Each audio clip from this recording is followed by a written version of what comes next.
তীব্র শীতে কাঁপছে সারা দেশ। বিশেষ করে উত্তরবঙ্গের জনপদে বেশিরভাগ জেলাতে তাপমাত্রা এখন 10 ডিগ্রির নিচে।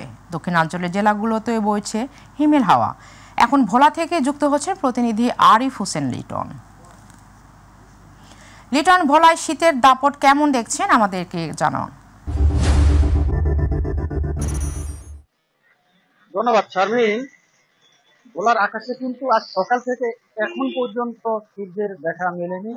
আকাশ মেঘাচ্ছন্ন হয়ে রয়েছে, যার ফলে কিন্তু শহরের সাধারণ মানুষ সহ যে সমস্ত নিম্ন আয়ের মানুষগুলি আছে তাদের জীবনযাত্রার মান কিন্তু অনেকটা ব্যাহত রয়েছে। শহরের দিকে কিন্তু রোডঘাট ফাঁকা দেখা যাচ্ছে। তো আমি কিন্তু এখন আছি ভোলার ব্যস্ততম একটি এরিয়া বাংলা স্কুল মোড়ে। আমি আপনাকে একটু দেখাতে চাই, এই সকাল থেকে এখানে কিন্তু একটি বাজার বসে, যেখানে এবার অর্থাৎ যারা কাজ করে তাদের একটি বাজার বসে। বাজার পিছনে দেখি বাজার কিন্তু সুন্দর হয়েছে, কোনো ড্রাইভারের কোনো তারা বলছেন যে বাসাবাড়িতে কাজের জন্য শীতের কারণে কিন্তু এখন আর লেবার তারা নেয় না, যার ফলে যে নিম্ন আয়ের মানুষগুলি তারা কিন্তু এক প্রকার কষ্টে জীবনযাপন করছেন। বেরিবাদেও এলাকায় কিন্তু একই অবস্থা রয়েছে। তো চায়ের দোকানগুলিতে কিন্তু কিছুটা ভিড় দেখা গেছে। তো এখানে একটি চায়ের দোকানের সামনে আমি আসি, আপনাকে একটু জানতে চাই যে কাজ আছে কিনা, কি অবস্থা এখন আপনাদের শীতে? প্রচুর শীত, কাম কাজ বন্ধ, বয়ে চা খাই দিয়েছে, রিক্সা চালাই। জি, যেমনটা বলছিলেন যে প্রচুর শীতের কারণে কিন্তু এখানে চার দোকানে তারা একটু ভিড় করেছেন, কিন্তু কোনো কাজ নেই। এখানে আমার কাছে আরেকজন আছে, শীতের কারণে চায়ের দোকানে এসে চা খাওয়ার জন্য অপেক্ষা করছেন। কি অবস্থা শীতের একটু বলবেন? শীতে প্রচন্ড শীতের কারণে মানুষ বের হচ্ছে না। আমার পাশে ডেন্টাল ক্লিনিক আছে, আজ 3-4 দিন সূর্যের আলো না আসার কারণে মানুষ গাইতেছে না বাসা থেকে।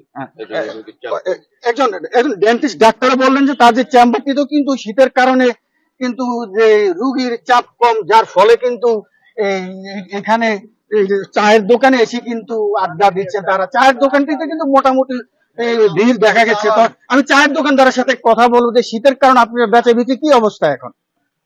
কি মোটামুটি আছে, মানুষের কাম কাজ নাই তো, অনেকদিন যাবত কাম নাই, শীত পড়তে খুব বেশি।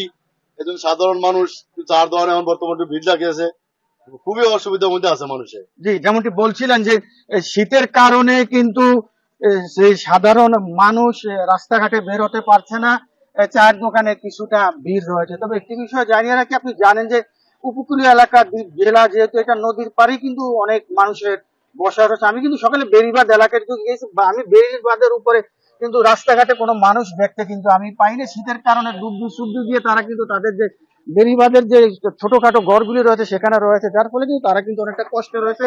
এখন পর্যন্ত তাদের কাছে সরকারি ভাবে বা যে কোনো ভাবে তাদের কাছে কোনো সহযোগিতা পৌঁছেনি বলে কিন্তু আমাকে এমনটা জানিয়েছিলেন। তবে জেলা প্রশাসক আমাকে যেমনটা জানিয়েছিলেন, প্রত্যেক উপজেলায় 3 লাখ টাকা করে নগদ বরাদ্দ এসেছে, সেটা দিয়ে শীতের যে আসবাবপত্র আছে তা অতি শীঘ্রই পুরো করা হবে এবং অসহায় যারা রয়েছে তাদেরকে পৌঁছে দেওয়া হবে। তো বেসরকারি ভাবে ভোলার বনাঞ্চল সব কিছু কিছু এলাকায় শীতের কম্বল দিতে কিন্তু দেখা গিয়েছে। আবহাওয়া অধিদপ্তর আমাকে জানিয়েছেন যে আজ ভোলা সর্বনিম্ন তাপমাত্রা রেকর্ড করা হয়েছে 12.10, কিন্তু এখানে নিচে নেমে গিয়েছে। তো এই ছিল আজ সকালে ভোলা থেকে শীত নিয়ে আমার সর্বশেষ খবর। শারমিন, ধন্যবাদ লিটন।